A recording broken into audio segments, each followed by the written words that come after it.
Brothers Bond consuming all of your time? Everything. Pretty much. I mean, we're both still doing, you know, other things, and I'm shooting some right now. But I got to tell you, this is priority, you know, and you know, this is really number one on the agenda.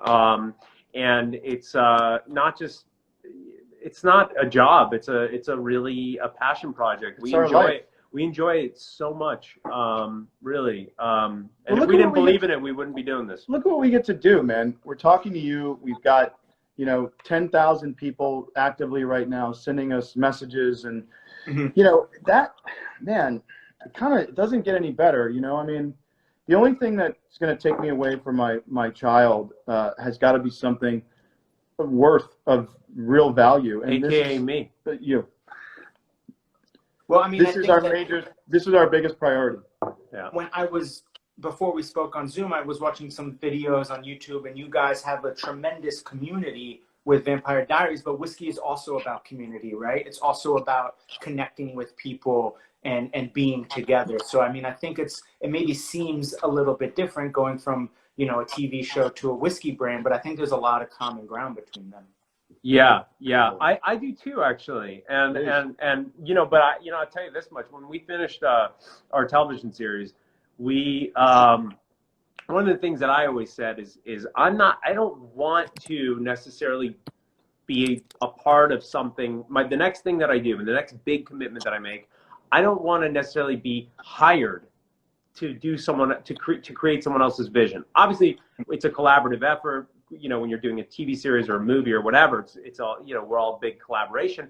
But at the end of the day, it's someone's original idea. And I thought, God, I really want to take part in something that I create with someone from the ground up, you know, and that's what this is. You know, this is our vision from the ground up, which I think is very important. All those beautiful, warm Georgia nights, you know, talking about this, and freezing cold Georgia mornings, like, you know, we've seen it all together. We've done it all. And there's so many celebrity brands out there. You call yourself a celebrity? I'm calling you a celebrity. And they, you know, and they just slap their names on a bottle, you know, and they're like, oh, you know, buy this, you know. It's like, yeah, but how what do you really know about what you're selling, you know? Mm-hmm. Yeah, we're pretty obsessed with this, man. I mean, I made a joke. I was just saying, you know, it wouldn't be socially acceptable, obviously. I mean, maybe like on a brunch, but I mean, I would, you know, with my friends or family, I would drink this with my eggs if it wasn't alcoholic, because just it's just so good. I mean, obviously that's not socially acceptable, and I'm a dad and a business owner, so that's not going to work. But we're just obsessed with the flavor, you know, and that's what we want people to. Someone wrote, how many times can you open it and smell it, Ian? Jesus. I know, it's just so freaking good. Yeah. I did see somebody ask if you guys would make a gluten-free product. All whiskey is gluten-free, even though it uses wheat. The process of distillation, actually, the gluten proteins don't transfer. That's right. Most celiacs can actually drink bourbon. Yeah. I have a good friend who's a celiac, and he drinks bourbon and has no reaction. So what you said is correct. Well, yeah, like you said, you know, if you think about, just for everybody listening, and by the way, man, you know this even more than we do, but the distillation process literally it's pretty violent, right? Heating and cooling and alcohol, you know, it deconstructs these molecules. Like they really change form. So it's not going to affect you in any way. But I can't medically guarantee that. It's just it's kind of a known thing. Right. Yeah, my wife has celiac. She doesn't have a taste for whiskey though, so it doesn't really matter to her that it's not it's gluten-free. She's like, right. Good thing her husband works for the Whisky Advocate. I know, I would love to share some with her, but she's either upstairs watching or asleep right now. So shout out to Jess. Yesterday was our anniversary, actually. Congrats, man. Yeah, 3 years. I know we're deep in the game here. Somebody asked, what's your favorite ingredient in Brothers Bond? I know you guys have a 4 grain mash bill. It's a high rye bourbon, so I have to imagine you guys like rye whiskey as well, right? We love it. We love rye. We love rye. In fact, we're going to be coming out with a rye. Well, that warm spice is such a unique, it's just, I almost feel too, and this isn't it's maybe not the right lingo, but I always say when I close my eyes, and Paul and I talk about this too, we do these like fun exercises where we really talk about what we're seeing and tasting, we're tasting. But I always feel like rye is that spice that is a viscosity that actually can really carries some of those other flavors with it. You know, it always feels like you get that rye, that spice kind of first, and then it gives way to all these other, it's almost like it's carrying it over your palate, you know, and it's really special. We're working our asses off on our rye because we want it to just, again, it's about uncompromising quality, right? So we're not going to. Would you guys just flip the corn and the rye and the mash, or would you develop an entire new mash bill? We develop an entire new mash bill. I think. Yeah, okay. It's and we're working on it right now. It's again, you know, for the people who are going to appreciate rye, but also to people who don't necessarily know rye well. So again, you're straddling, you know, you want to make that hard line in the sand of saying, we want people to enjoy this either way. And so again, that's quite a feat. You know, this took over a year of blending to get to. Yeah. So we've got we're headed in an amazing direction. We are kind of really excited about it. And also too, you know, it's a much stronger spirit, right? This is it's a stronger spirit, and we know, you know, guys and gals are gonna really dig it. But pretty nuanced, man. Pretty special. I've got another viewer question here, and we do have to wrap up at 4 o'clock. Yeah, go for it. What is your favorite place to drink the bourbon? You guys are outdoorsy guys, so I have to imagine it's with no roof over your head, right? By the outdoor, you know, obviously California is prone to fires, so I say this with caution. I want to be around a fire. That's like my, you know, I want to be around a fire. I want it to be the evening. I want to have a nice bourbon, Brothers Bond bourbon, either neat or one rock, and just sip it and chill and be in good company and exchange great stories. That's what I want. Well, Paul and I have very safe fire elements in our home, so Paul and I get a lot of fireside time, and honestly, Brothers Bond, a lot of conceptually, we did this fireside, really bonding. A lot of fireside. Yeah. I will say I'm a big camping guy as well, so I love going camping. It does mess with your sensory perception a little bit. Well, that's, you know, even my dad, my 80-year-old dad, we always thought he was so weird.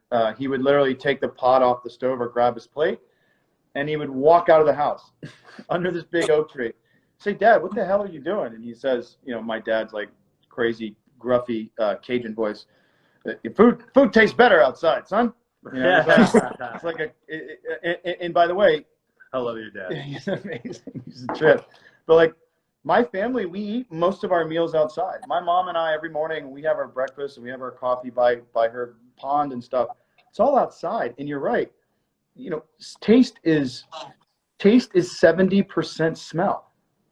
Mm-hmm. And being outside gives your sensory, your smell sense such an elevated, the nuances are far greater than they are when you're inside. And so we eat a lot outside, and I prefer it for sure.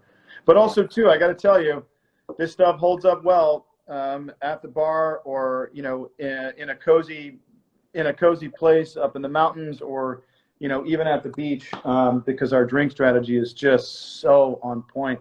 But I will tell you this, hold on. I will show you, because we can't throw, our company's so new, we cannot throw bottles away. This is just an understanding of how many bottles are consumed, but we're so afraid to throw them away. We can't. I have so many bottles at home, and my wife, you know, is like, you know, we repurpose them so nothing gets wasted. But we have so many we use them as water vessels or as a vase or, you know, anything. I can't bring myself to throw away anything Brothers Bond. Well, this is your guys' baby. This is your creation. And we do have a question here, and maybe this is a good one to end, but how did you feel when you finally tasted the final product? I remember when we were at Ian's house and we finally got the blend that we wanted, and we became so obsessed with it that we kept drinking it. Well, remember we had to save and some we barely test? had any left. Yeah.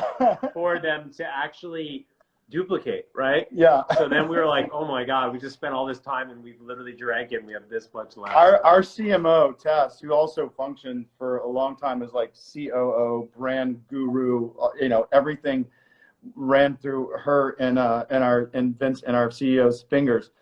And she just said, like, guys, you've got to send us you have to FedEx us the liquid. We don't have the liquid, you know, you got to stop drinking it. And we literally sent them like an ounce and a half is what, that was the final blend. But Paul and I, we tasted it and we looked at each other, and Paul, you know, Paul will even tell you, he's like a very kind of mellow, glass half empty kind of guy. Cause he likes to find, you know, I'm Eastern European. Give me a break.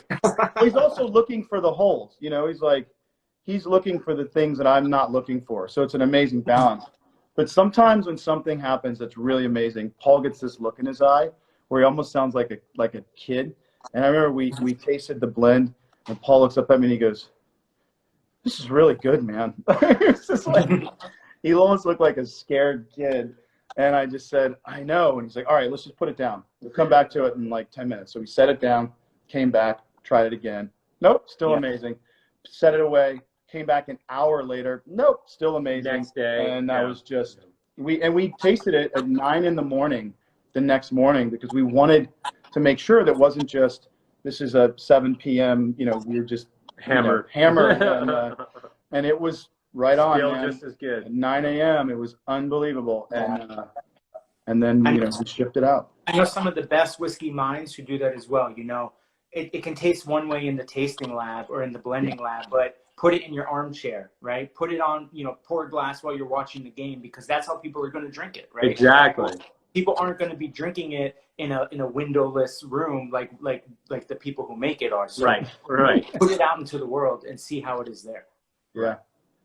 Man, everybody on this call, guys, thank you for being a part of this with us. And thank you, Whisky Advocate, for being such huge support systems for us and really helping guide people, not just to our whiskey. It was not just about selling whiskey. It's about building this community. And we are really grateful to be in this community with you, Whisky Advocate, and our amazing, amazing fans and support systems who are out there literally right now, literally sucking this off shelves. And I put this in a post the other day, and Paul just said, he's like, "Dude, I really appreciate you did that." We are selling out everywhere, right? Like, retailers cannot hold on to this. It's going very fast. In fact, people haven't seen anything like it. And so when I said in the post, I said, get to these retailers while you can. I wasn't trying to be like Mr. Manipulative and say like, "Oh, go buy our whiskey." It's actually true. Retailers can't hold on to it. They can't get more in fast enough. So that's what I meant by it, that it's really flying off the shelf. And I'm not really seeing, I tried to do a little research. I'm not really seeing markup. I'm not really seeing retailers kind of exploiting that demand. I think it's $40. I think people can find it. We see it. It's like 37 in some places, 39. We really ask, we push as a team for that not to happen. The idea is, this isn't about marking things up. This is about sharing and getting more people with these bottles in hand, in their homes, poolside, dockside, you know, bar side, whatever it's going to be. That's our commitment to our customers, you know. I think that's a great place to end. Thank you guys so much. Again, Brothers Barn Bourbon, $40. Go and find it if you can. I'm excited to see what you guys come up with next. Everybody have a safe Memorial Day weekend. Drink responsibly. Share whiskey with your loved ones. Thank you so much, Ian and Paul. Thanks for tuning in, and thank you for having us, guys. Thanks for tuning in, and thanks for everything, Whisky Advocate. Cheers, brother. Cheers, all. Cheers, everybody. Cheers, buddy. Cheers, guys. Bye, everybody.